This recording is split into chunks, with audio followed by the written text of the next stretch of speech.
Part 1. The restaurant's kitchen exhaust fans hummed steadily in the late afternoon air, sending waves of garlic, herbs, and roasting meat out into the street.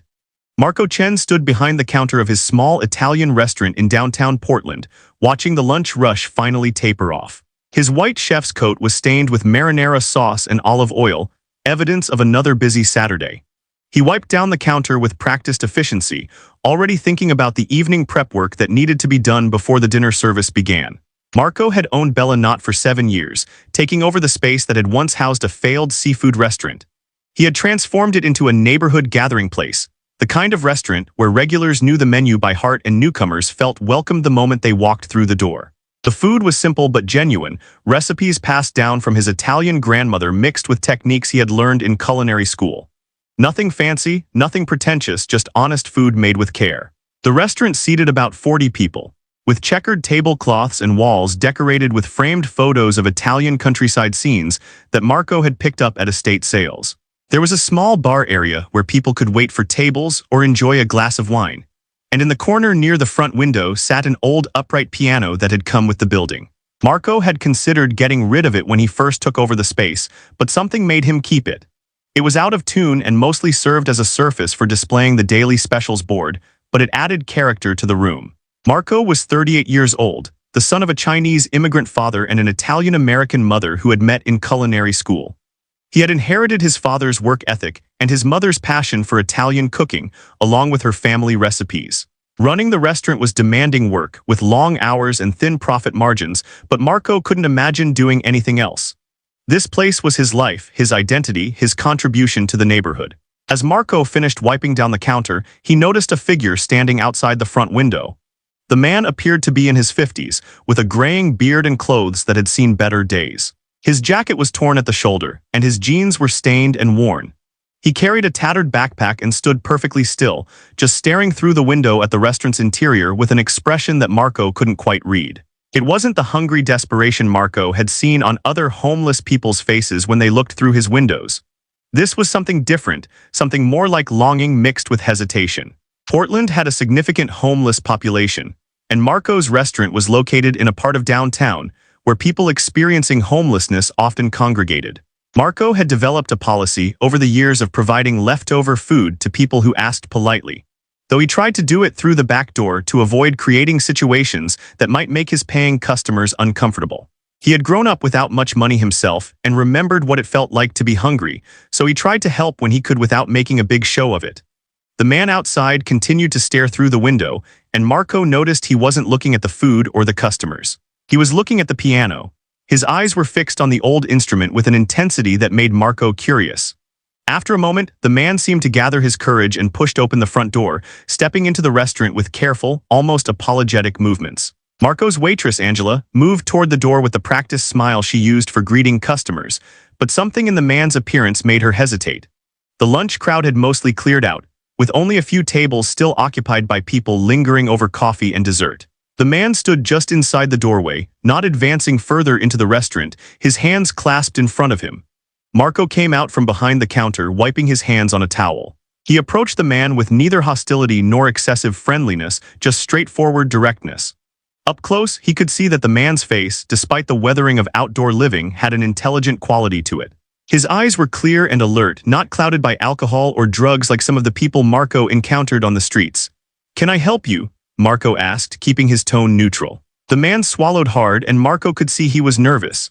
"I know how this looks," the man said, his voice rougher than Marco expected but with good diction underneath. "I'm not here to cause any trouble or to beg for money. I have a proposition for you." Marco raised his eyebrows, intrigued despite himself. "I'm listening." The man glanced over at the piano in the corner, then back at Marco. "I'll play the piano for you for your customers in exchange for a plate of food. Just one meal, that's all I'm asking." Marco studied the man more carefully. There was dignity in the way he held himself despite his obvious poverty, a kind of pride in the way he made his offer. He wasn't asking for charity or handouts. He was proposing a trade, an exchange of value for value. "You play piano?" Marco asked. "I do," the man said simply. "I'm good at it, was anyway. Still am, I think, though it's been a while since I had the chance to play on a real piano." Angela had moved closer, listening to the conversation with obvious interest. A couple at one of the nearby tables had also noticed the interaction and were watching discreetly. Marco felt the weight of the moment, aware that whatever he decided would be observed and judged. The practical part of Marco's brain immediately started listing reasons to politely decline. The piano was out of tune. They didn't have entertainment at lunch, and the dinner crowd might not appreciate an unexpected pianist. The man was homeless, and while Marco didn't judge people for their circumstances, he had a business to run and an atmosphere to maintain. Some customers might be uncomfortable. But there was another part of Marco, the part that had made him keep the piano in the first place, that was curious. He thought about his own struggles when he was starting out, about the people who had given him chances when they didn't have to. He thought about his mother, who had always insisted that food was meant to be shared, that a restaurant was more than just a business transaction. "What's your name?" Marco asked. "David," the man said. "David Morrison." "I'm Marco Chens. I own this place." He paused, making his decision. "All right, David, you can play one song first. Let me hear what you've got. If it's good, you can play a few more and I'll feed you. Fair." Relief flooded David's face, so genuine and overwhelming that Marco felt his chest tighten. "Thank you," David said, his voice thick with emotion. "Thank you so much. You won't regret this." David walked toward the piano with purpose, setting his backpack carefully on the floor beside it. He pulled out the bench and sat down, his hands hovering over the keys for a moment. Marco noticed that his hands, while dirty and weathered, had long fingers that looked like they belonged to a musician. David touched a few keys experimentally, wincing slightly at the out-of-tune notes. "It needs tuning," David said, looking back at Marco apologetically. "I know," Marco said. "Do the best you can." The few remaining lunch customers had stopped their conversations now, all eyes on the homeless man at the piano. Angela stood near the bar, watching with curiosity. Marco leaned against the counter, arms crossed, waiting to see if this had been a good decision or a mistake. David placed his hands on the keys, closed his eyes for a moment, and began to play. The first notes that came from the old piano were tentative, David's fingers searching for the melody despite the instrument's poor tuning. But within moments, something remarkable happened. The hesitation disappeared, replaced by fluid, confident playing that filled the small restaurant with music that seemed to transcend the limitations of the battered instrument. David played a classical piece that Marco didn't recognize, something complex and emotional that demanded both technical skill and deep feeling. His fingers moved across the keys with the kind of precision that only came from years of serious training and practice. The out-of-tune notes should have made the music sound jarring and unpleasant, but somehow David adjusted his playing to work around the imperfections, finding beauty in the spaces between the discordant sounds. Marco found himself transfixed. This was not the playing of someone who simply knew how to play piano. This was the work of a true musician, someone who understood music at a level that went far beyond mechanical competence. David swayed slightly as he played, his whole body engaged with the music, his face showing every emotion the piece contained. The dirt on his clothes and the roughness of his appearance seemed to fade away, replaced by the undeniable truth of his talent. The restaurant had gone completely silent. The couple who had been watching discreetly were now staring openly, their coffee forgotten. Angela stood motionless by the bar, her mouth slightly open. Even the cook, Tony, had emerged from the kitchen, drawn by the unexpected sound of live music. David played for about 4 minutes, taking the piece through several movements before bringing it to a gentle conclusion. When the last note faded, there was a moment of profound silence, and then the small audience began to applaud. It wasn't polite, obligatory clapping. It was genuine appreciation, the kind of response reserved for performances that truly moved people. David opened his eyes and looked around as if surprised to find himself still in the restaurant. He stood and gave a small, awkward bow, clearly unused to performing for an audience anymore. His hands were shaking slightly as he stepped back from the piano. Marco walked over to him, no longer seeing a homeless man but rather a mystery he needed to understand. "Where did you learn to play like that?" he asked. David's expression shifted, a mixture of pride and pain crossing his weathered features. "Juilliard," he said quietly. "I studied at Juilliard, graduated 28 years ago." The revelation hung in the air, raising more questions than it answered. Angela gasped softly. The couple at the nearby table exchanged glances of surprise. Marco studied David's face, searching for signs of delusion or fabrication, but he saw only truth and the weight of a long, complicated story. "Juilliard," Marco repeated, "and now you're here trading music for a meal." David's jaw tightened. "Life doesn't always go the way you plan it," he said, his voice carrying decades of accumulated regret. Marco made a decision. "Sit down," he said, gesturing to one of the empty tables. "Not just for a plate of food, sit down and tell me your story, and I'll make you the best meal I can." David looked at Marco with something like disbelief, as if kindness had become so foreign to him that he didn't quite know how to accept it. "You don't have to do that. I know I don't have to, Marco said. I want to. Someone who can play like that has a story worth hearing. Besides, lunch rush is over and I've got time before dinner prep, so sit. David hesitated for another moment, then slowly lowered himself into a chair at the table nearest the piano. He moved carefully, as if his body ached from sleeping on hard surfaces. Marco caught Angela's eye and nodded toward the kitchen. She understood immediately and disappeared to start preparing food. Marco sat down across from David, leaning back in his chair with the relaxed posture of someone settling in for a conversation. So, he said, Juilliard to the streets, that's quite a journey. How does something like that happen? David looked down at his hands, those long musician's fingers that were now stained and scarred from street living. The short version, I had a promising career as a concert pianist. I performed with orchestras, did recitals, got good reviews. Then I got injured, developed a dependency on pain medication, lost everything and ended up here. He said it matter-of-factly, as if reciting someone else's biography. That's the very short version, Marco observed. What about the real story, the one with all the details that actually matter? David looked up, meeting Marco's eyes. He seemed to be evaluating whether this stranger really wanted to hear the truth or was just being polite. Whatever he saw in Marco's face must have convinced him, because he began to talk. I was 30 years old, David said, and I was living my dream. I had worked my entire life to become a professional pianist. Started lessons when I was 5, practiced 4 to 6 hours a day through my entire childhood, got into Juilliard on a full scholarship. After graduation, I got an agent, started booking performances. Nothing huge but steady work. Orchestra accompaniment, solo recitals, some session work. I was making a living doing what I loved. He paused as Angela brought over a glass of water and a basket of warm bread. David picked up the water with both hands and drank deeply, as if he hadn't had clean water in days. He probably hadn't. Then one night after a performance in Boston, I was walking back to my hotel and got hit by a car, David continued. Driver ran a red light, didn't even see me. I ended up with a shattered left hand, broken ribs, and a herniated disc in my lower back. The hand required 3 surgeries. They put pins in, did nerve repair, the whole thing. Marco winced sympathetically. For a pianist, a hand injury was catastrophic. The surgeries were successful technically, David said. I regained most of the function in my hand, but it was never the same. My technique suffered. I couldn't play at the level I had before. Passages that used to be easy became difficult. My endurance was shot, and the pain was constant, especially after long practice sessions. He tore off a piece of bread and ate it slowly, savoring it in a way that made Marco realize how hungry he must be. The doctors prescribed pain medication, opioids. This was back in the late 90s when they were handing them out like candy and telling everyone they weren't addictive. I started taking them as prescribed, but the pain was so bad that I kept needing more. My tolerance built up. Before I knew what was happening, I was dependent.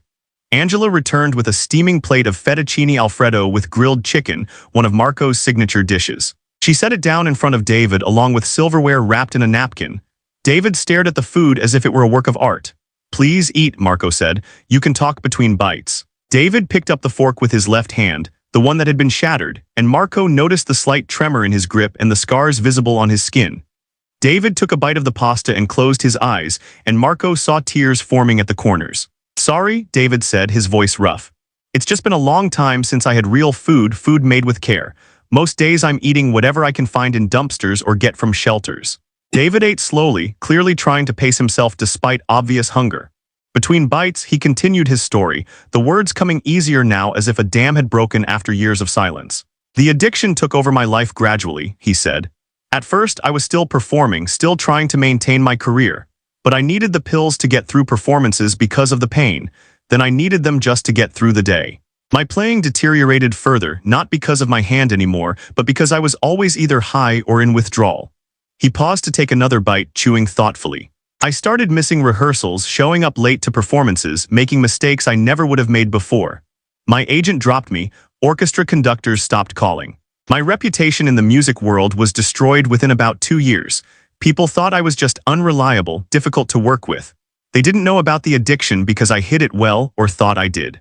Marco listened without interrupting, giving David the space to tell his story at his own pace. The restaurant remained quiet, the few remaining customers having left. It was just Marco, David, Angela cleaning tables in the background, and Tony occasionally peeking out from the kitchen. When the performance work dried up, I started teaching piano lessons to make ends meet, David continued. But I couldn't maintain that either. I'd cancel lessons, show up not quite right, lose patience with students. Parents started complaining and requesting different teachers. I got fired from the music school where I was teaching. He set down his fork for a moment, his appetite temporarily overwhelmed by the weight of his memories. My wife left me around that time. We'd been married for 8 years and she'd watched me spiral downward. She tried to help, tried to get me into treatment, but I wasn't ready to admit I had a problem. I thought I could manage it on my own, that I just needed to cut back a little. She finally gave up and filed for divorce. I don't blame her, I was impossible to live with. Did you have children? Marco asked gently. Pain flashed across David's face, deep and raw even after all these years. A daughter, Emily. She was 6 when her mother took her and left. That was 22 years ago. She's 28 now. I haven't seen her since she was 7. The silence that followed was heavy with unspoken grief. Marco could see that this loss, more than anything else David had described, was the wound that had never healed. After the divorce, I lost the apartment, David said, picking up his fork again and pushing pasta around on his plate. Couldn't afford rent without steady income. I moved in with a friend from music school, but that lasted only a few months before he kicked me out for stealing money from him to buy pills. He was right to kick me out. I was stealing. I had become exactly the kind of person I never thought I'd be. David took another bite, seeming to draw strength from the food. I lived in my car for a while, a beat-up Honda that barely ran. Sold my piano to buy more pills, which was like cutting out my own heart. That piano had been with me since I was a teenager, had traveled with me to college and every apartment I'd lived in. Selling it felt like admitting I was never going to play seriously again. But you kept playing somehow, Marco observed. You're too good to have just stopped completely. A small, bitter smile crossed David's face. I played whenever I could find a piano. Libraries, community centers, churches. Sometimes they'd let me play during off hours. Sometimes I'd sneak in. The music was the only thing that kept me sane, even though it also reminded me of everything I'd lost. Angela brought over a second plate, this one with grilled vegetables and a piece of tilapia. Chef says you need protein and vegetables too, she said, setting it down with a kind smile. David looked up at her with such gratitude that Angela had to look away, blinking back tears. Thank you, he said. Both of you, you have no idea what this means. So how did you end up in Portland? Marco asked. You said the accident was in Boston. I've been all over, David said. After I lost the car, I was fully homeless. Spent time in New York, Philadelphia, DC, Chicago. Kept moving, partly because I thought maybe a change of location would help, partly because I was running from myself. I'd get into shelters sometimes, get temporary work doing odd jobs, but I could never maintain it. The addiction was always there, controlling everything. He ate some of the fish, his movements becoming less desperate as his immediate hunger was satisfied. I finally got clean about 8 years ago. Went through withdrawal sleeping under a bridge in Cincinnati. It was hell, absolute hell, but I couldn't afford pills anymore and couldn't find doctors who would prescribe them. So I went through it cold, alone, thinking I might die. Part of me wanted to die. But you made it through, Marco said. I did, David acknowledged. And once I was clean, I thought maybe I could rebuild my life. But it turns out that being homeless and clean is almost as hard as being homeless and addicted. Nobody wants to hire someone with no address, no references, years of gaps in their work history. I couldn't get an apartment without income, couldn't get income without an address.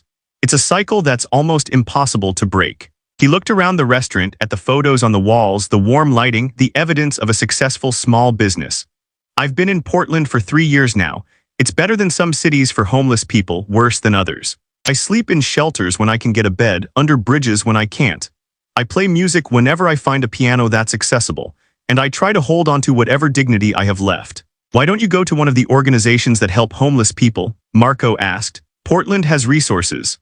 I've tried, David said, but there are always waiting lists, always forms to fill out, always requirements I can't meet. And the truth is, I've been doing this for so long that I don't really know how to be any other way anymore. This is my life now. I've accepted it. But Marco could hear in David's voice that he hadn't really accepted it, not fully. There was still something in him that longed for more, that remembered what it felt like to walk onto a stage and share music with an audience that came specifically to hear him play. What made you come in here today? Marco asked. What made you decide to offer to play for food? David finished the last of the fish before answering. I've walked past this restaurant dozens of times. I've seen that piano through the window and wanted to play it so badly. But I never had the courage to come in and ask. Today I was just so hungry and so tired of being hungry, and I thought maybe, just maybe, someone might be willing to make a trade. Music for food. The oldest exchange in human history, really. He looked at Marco with clear eyes, all pretense stripped away. I know what I look like. I know how I smell, even though I try to stay as clean as I can at public bathrooms. I know that most people look at me and see trash, a failure, someone to avoid, but I'm still a musician. That's the one thing they can't take away from me, no matter what else I've lost. I can still make music. So I thought maybe that was worth something to someone. Marco sat back in his chair, processing everything he had heard. Here was a man who had lost everything, a Juilliard-trained pianist reduced to homelessness, yet still clinging to his identity as a musician. There was something both tragic and inspiring about David's story, something that resonated with Marco in ways he was still trying to understand. The afternoon light was shifting, casting longer shadows through the restaurant's windows as Marco and David sat at the table surrounded by empty plates. David had eaten everything Marco had served him, slowly and with obvious appreciation for each bite. The immediate desperation of hunger had faded from his face, replaced by a kind of peaceful exhaustion that came from finally being full. Marco found himself thinking about his own journey to owning this restaurant, the struggles and setbacks he had faced that seemed trivial compared to what David had endured. Marco had dealt with failed business loans, difficult employees, health inspections that found violations, months where he barely broke even. But he had always had a safety net, family who would have helped if things got truly desperate. David had fallen through every possible safety net and landed hard on the streets. "Can I ask you something?" Marco said. "When you play, when you're sitting at a piano making music, do you forget about everything else? Does it take you back to who you were before?" David considered the question carefully. "Yes and no," he said finally. "When I'm playing, I'm fully present in the music. The hunger, the cold, the exhaustion, all of that fades away. In that moment, I'm just a musician doing what musicians do, but I'm not the same person I was before. The music is different now because I'm different. I've lived through things that 25-year-old David Morrison couldn't have imagined. That experience comes through in how I play." He looked at the piano in the corner with something like reverence. "Before the accident, before the addiction, I played with technical precision and youthful confidence. I was good, maybe even great technically, but I didn't really understand what I was playing. I hadn't suffered enough to understand pieces written by composers who had known profound loss and pain. Now I understand those pieces in my bones. I feel them in a way I never could before." Marco nodded slowly, thinking about his own relationship with cooking and how it had deepened as he had experienced more of life. "Suffering can teach things that success never will," he said. "It can," David agreed, "but I wouldn't recommend it as a learning strategy." They both smiled at that, a moment of shared understanding passing between them. Angela approached the table tentatively, not wanting to interrupt but clearly having something to say. "Excuse me," she said, looking at Marco.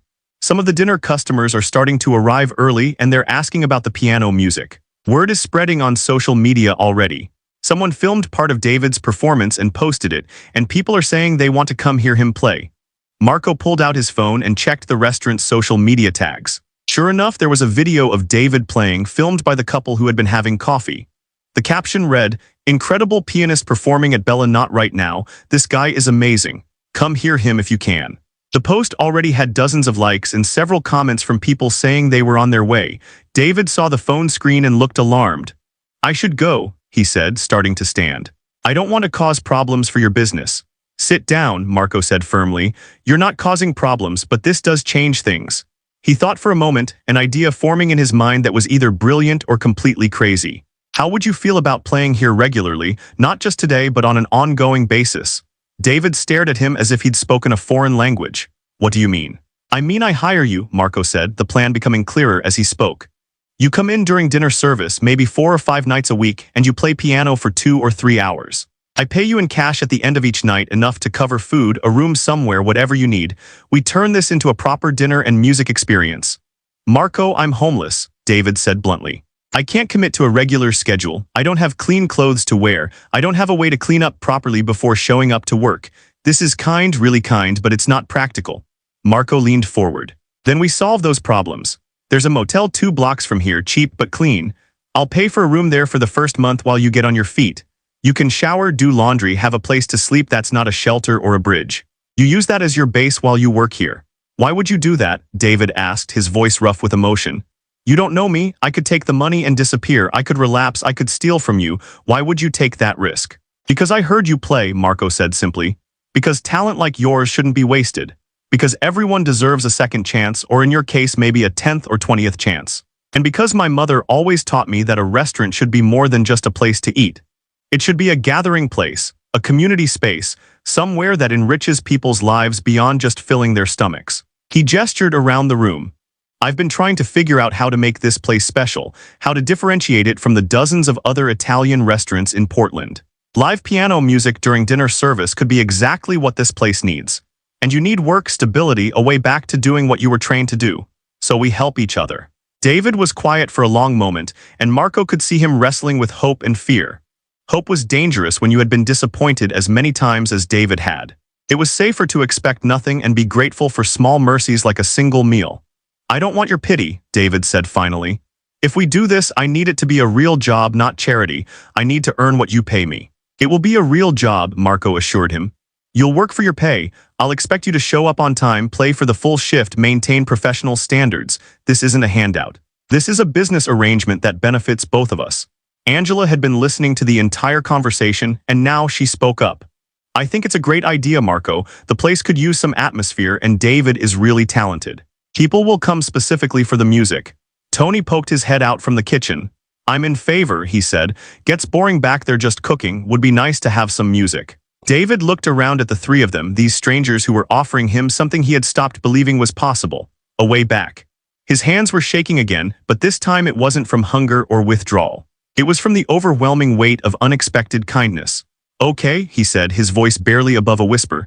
"Okay, I'll try. I'll do my best not to let you down." Marco stood and extended his hand. "Then we have a deal. You start tonight. Dinner service begins at 5:30. Can you be here at 5 to get set up and make sure the piano is working well enough?" David stood and shook Marco's hand, his grip firm despite the tremor. "I'll be here," he said. "I promise." The next few hours passed in a flurry of activity. Marco closed the restaurant for the gap between lunch and dinner service, then drove David to the motel 2 blocks away. The Paradise Inn was far from luxurious, but it was clean and safe. The kind of place where weekly rates were available and the management didn't ask too many questions. Marco paid for a week up front, handing the key to David with instructions to shower, rest if he needed to, and be back at the restaurant by 5 o'clock.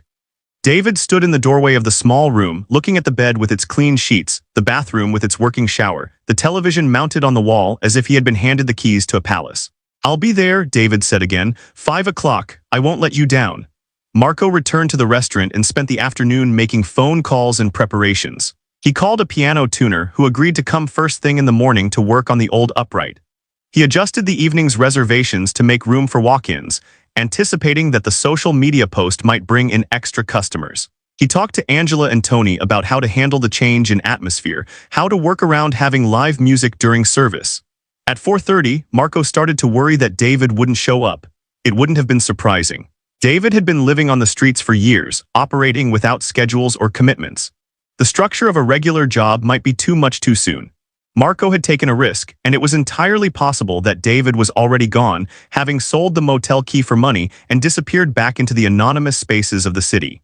But at 4:45, the restaurant's front door opened and David walked in. He was transformed. He had showered and shaved, revealing a face that looked 10 years younger without the grime and facial hair. His clothes were still worn, but he had washed them in the motel sink and they were clean. His hair, still long but now neat and combed back, was more gray than brown in the afternoon light. "I'm early," David said. "I wanted to make sure I had time to prepare."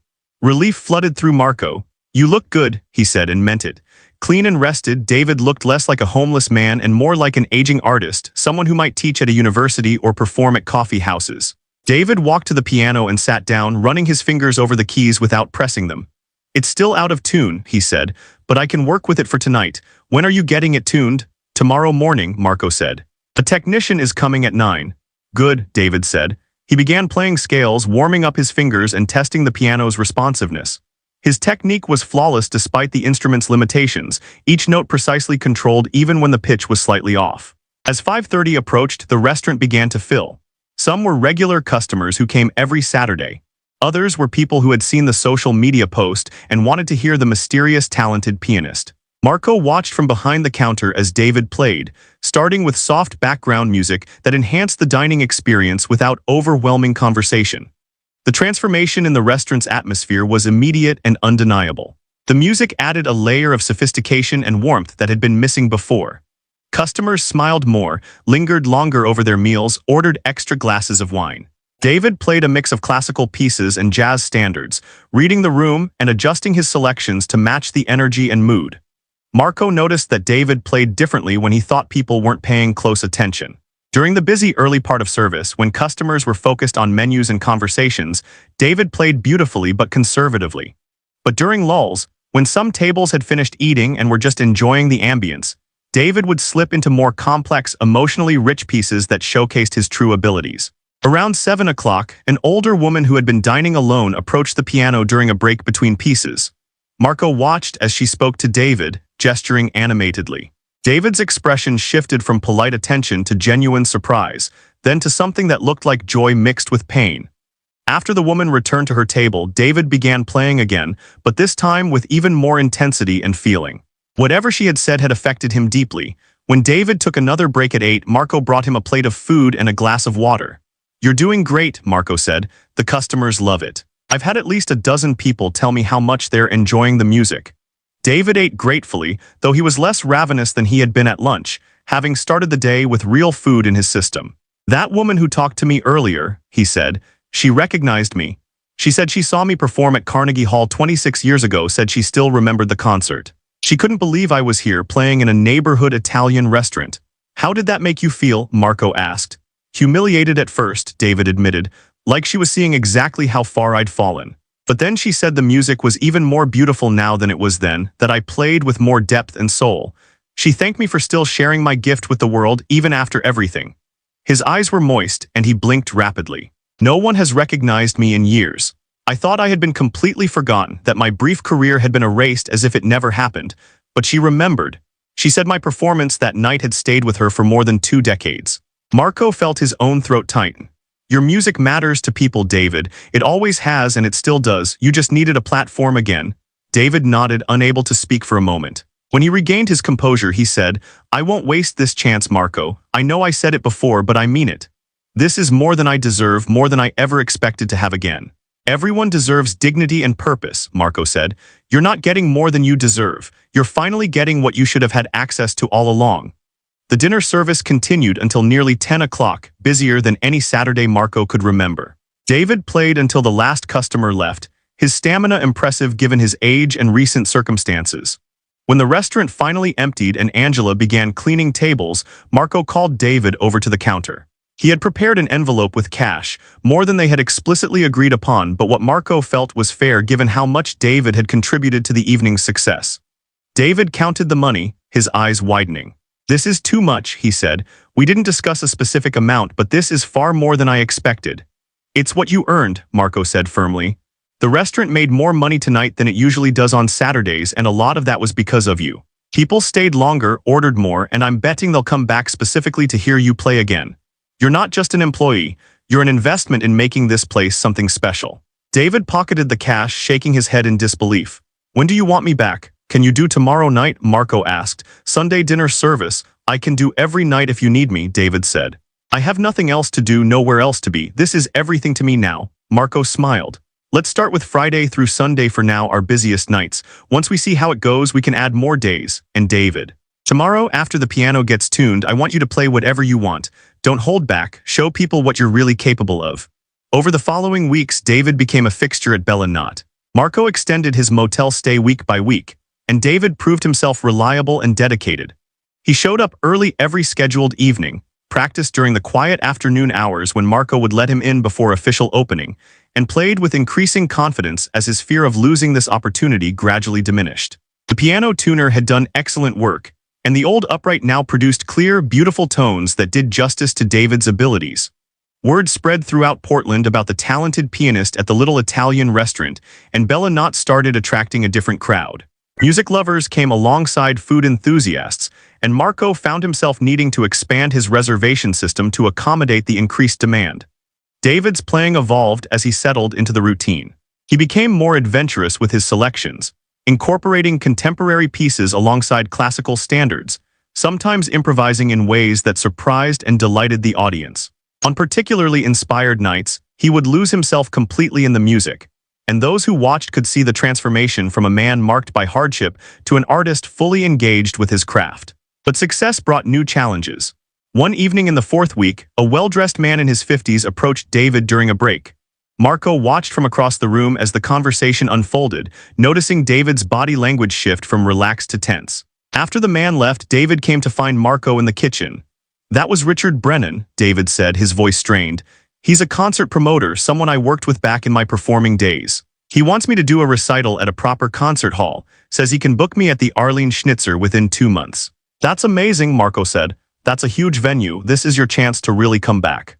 But David looked troubled rather than excited. He also asked about my living situation, about what happened to me. I could see the pity in his eyes when he realized I'd been homeless. And I could see him calculating whether someone like me, someone with my history, could be relied upon for something as important as a concert at the Schnitz. What did you tell him? Marco asked. I told him I'd think about it, David said. But Marco, I don't know if I can do it. Playing here for people having dinner, that's manageable. But a formal concert with tickets sold and expectations high, with the classical music community watching to see if I'm still capable. That terrifies me. Marco wiped his hands on his apron and leaned against the counter. Tell me what you're really afraid of. David was quiet for a moment, gathering his thoughts. I'm afraid I'll fail, he said finally. I'm afraid I'll get up there and my hands will shake, or I'll forget the pieces, or the pressure will be too much and I'll panic. And then everyone will know that I'm not the pianist I used to be, that I'm just a broken-down has-been who got lucky playing in a restaurant. Or, Marco said gently, you'll get up there and remind everyone, including yourself, exactly how talented you are. You'll show them that despite everything you've been through, the music survived, that you survived. What if I let Richard down? What if I let you down? David asked. You've invested in me, given me this chance. If I fail publicly at a major concert, it could reflect badly on the restaurant, on you. Marco shook his head. David, you don't owe me anything beyond what you're already doing. You've worked hard, shown up every night, and brought something special to this place. If you want to do the concert, do it for yourself, not out of obligation to me. And if you decide not to do it, that's okay too. You get to choose what comes next. David looked at him with something like wonder. You really mean that, don't you? You're not expecting me to seize this opportunity, to prove I'm grateful by accepting every chance that comes along. I expect you to do what's right for you, Marco said. You've spent enough of your life letting other people's expectations drive your choices. Maybe it's time to figure out what you actually want. That conversation stayed with David over the next several days. He continued performing at Bella Not, but Marco could see him working through something internal, wrestling with fears and possibilities in equal measure. Customers continued to compliment his playing, and the restaurant continued to thrive. But David seemed distracted, only partially present even while his fingers moved expertly across the keys. A week after the promoter's visit, David arrived at the restaurant early before even Marco was there. Angela, who had come in to prep for lunch service, found him sitting at the piano in the dark, not playing, just sitting with his hands resting on the closed keyboard cover. You okay? She asked, turning on some lights. David looked up at her, his expression vulnerable. Can I ask you something? Do you think people can really change? Can someone who has failed as completely as I have actually rebuild their life, or is this just temporary? Will I inevitably mess this up like I've messed up everything else? Angela sat down at a nearby table. She was 23 years old, working her way through community college while waiting tables, and she had her own history with family addiction and instability. I think people can change, she said slowly. But I don't think change is about becoming a completely different person. It's about learning who you really are underneath all the mistakes and the survival mechanisms. She gestured at the piano. When you play, you're not trying to be someone else. You're just being exactly who you are, a musician. That's always been true, even when you were living on the streets, even during the worst of your addiction. The circumstances changed, but that core truth didn't. David absorbed this, his hands moving to touch the keys gently. The promoter wants an answer by the end of the week. I keep going back and forth. Part of me wants to prove I can still do it, that I haven't completely lost what I once had. But another part of me is terrified of finding out that I have lost it, that the best I can hope for is playing background music in restaurants. Is that such a bad thing? Angela asked. Playing here, I mean, you bring joy to people every night, you make their dining experience special. That seems pretty valuable to me. It is valuable, David said, and I'm grateful for it. But if I'm being honest, I want more. I want to prove to myself and maybe to my daughter wherever she is that I didn't completely waste my gifts. That despite everything, I was still a real musician, not just someone who could have been one. His voice broke slightly on the last words, and Angela saw the depth of pain he carried. Then do the concert, she said. Do it scared, do it knowing you might fail.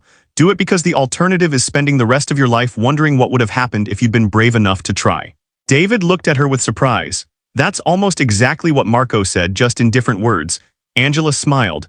Marco's pretty smart, you should probably listen to him. When Marco arrived an hour later, he found David practicing intensely, working through complex pieces with fierce concentration. David looked up as Marco entered, and there was determination in his expression that Marco hadn't seen before. "I'm going to do the concert," David announced. "I'm terrified, but I'm going to do it. Will you help me prepare?" The next 8 weeks were a whirlwind of preparation. David continued his regular performances at Bella Not, but Marco adjusted his schedule to give him more practice time during the day. The restaurant became David's rehearsal space during off-hours, with Marco often sitting in the dining room working on paperwork while David worked through the program he was preparing for the concert. David chose a demanding repertoire: Beethoven's Moonlight Sonata, Chopin's Ballade No. 1, and a contemporary piece by Philip Glass.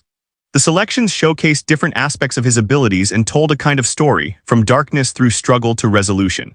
Marco could hear David's history in the way he interpreted the pieces, his personal journey of loss and recovery infusing every note with authentic emotion. As word spread about the upcoming concert, Bella Not became even busier. People wanted to hear David play before his big performance, to say they had discovered him before his comeback. Marco hired an additional server to handle the increased volume and extended the restaurant's hours on weekends to accommodate everyone who wanted to come. The promoter, Richard Brennan, visited several times to check on David's progress. Marco could see the skepticism in Richard's eyes gradually transform into genuine excitement as he realized David's talent was not only intact, but had deepened with age and experience. Richard started promoting the concert aggressively, framing it as the return of a prodigious talent who had disappeared from the classical music scene. But the increasing publicity created new pressures. A local newspaper wanted to do a feature story about David's comeback, which meant discussing his years of homelessness and addiction. David agonized over whether to be fully honest, eventually deciding that hiding the truth would only create problems later. The article, when it published 3 weeks before the concert, was both sympathetic and unflinching, detailing David's fall from grace and his recent resurgence. The response was mixed. Some people were inspired by the story of redemption, and ticket sales for the concert increased dramatically. But others in the classical music community expressed doubt that someone with David's history could be trusted with such a high-profile performance. Online comments ranged from supportive to cruel, with some suggesting David was exploiting his sob story for attention. David read every comment, every review, every opinion, and Marco watched him struggle under the weight of public judgment. One evening, a week before the concert, David arrived at the restaurant visibly shaken. "I can't do this," he said to Marco. "The expectations are too high. People are either expecting me to fail or expecting some kind of miraculous perfect performance. Either way, I'm going to disappoint them." Marco closed the kitchen door so they could talk privately. "You're not performing for them," he said firmly. "You're performing for yourself, for the kid who started piano lessons at 5 years old, for the young man who got into Juilliard, for the person you were before the accident, before the addiction, before everything went wrong. You're playing to prove to that person that their dreams and work weren't wasted." "What if I'm not good enough?" David asked, and Marco heard the same fear he had heard months ago when David had first offered to play for a plate of food. "Then you're not good enough," Marco said with a shrug. "And the world will keep turning, and you'll still have a job here playing for people who appreciate you. The concert isn't about being good enough for everyone else. It's about being brave enough to try." David absorbed this, his breathing slowly steadying. "I keep forgetting that," he admitted. "I keep thinking this concert will determine my worth as a person, as a musician, but it's just one performance, one night." "Exactly," Marco said. "One night where you get to share your gift with people who want to hear it, that's all it is." The night of the concert arrived with unseasonable warmth for Portland in October. The Arlene Schnitzer Concert Hall was sold out, nearly 3,000 seats filled with people curious to witness David Morrison's return. Backstage, David sat in the green room, wearing a tuxedo that Richard had rented for him, looking like the professional concert pianist he had once been. Marco, Angela, and Tony had all come to support him, sitting in the third row with tickets David had insisted they accept as guests. The audience was a mix of classical music enthusiasts, people from the neighborhood who had eaten at Bella Not and heard David play, and media representatives documenting what they hoped would be either a triumphant comeback or a spectacular failure. As the lights dimmed and David walked onto the stage, Marco felt his own heart racing with vicarious nervousness. David sat at the concert grand piano, adjusted the bench, and placed his hands over the keys.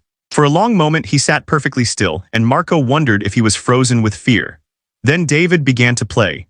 The opening notes of the Moonlight Sonata filled the concert hall, soft and haunting. David's technique was flawless, every note perfectly controlled, but it was the emotion in his playing that made the performance transcendent. He played as if he were telling his own story through Beethoven's music, the melancholy and struggle and eventual resolution mirroring his own journey. The audience was utterly silent, transfixed. This was not just competent playing or even technically brilliant playing. This was music that spoke to something deep in the human experience, played by someone who had lived through profound darkness and found his way back to the light. When the final movement of the Chopin ended, there was a moment of stunned silence before the applause began. It started slowly, then built into a standing ovation that lasted several minutes. David stood and bowed, and Marco could see tears streaming down his face. After the concert, people crowded around David, offering congratulations and asking questions. Several were representatives from recording companies and concert venues wanting to book him for future performances. Among the crowd was a young woman in her late 20s who waited patiently until the others had dispersed. When she approached David, Marco saw his face transform with shock and joy and pain all at once.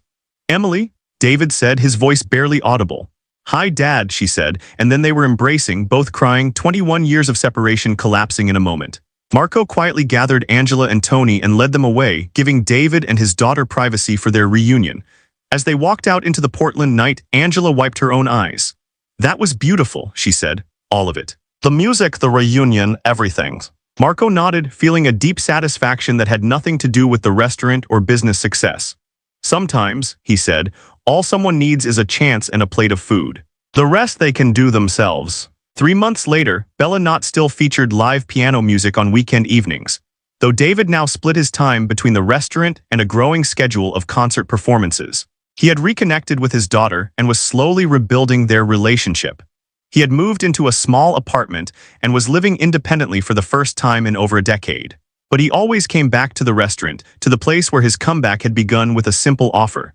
"I'll play the piano for a plate of food." Marco never charged him for meals, and David never stopped being grateful for the kindness that had changed his life. The old upright piano remained in its corner, now professionally maintained and played by one of the finest pianists of his generation.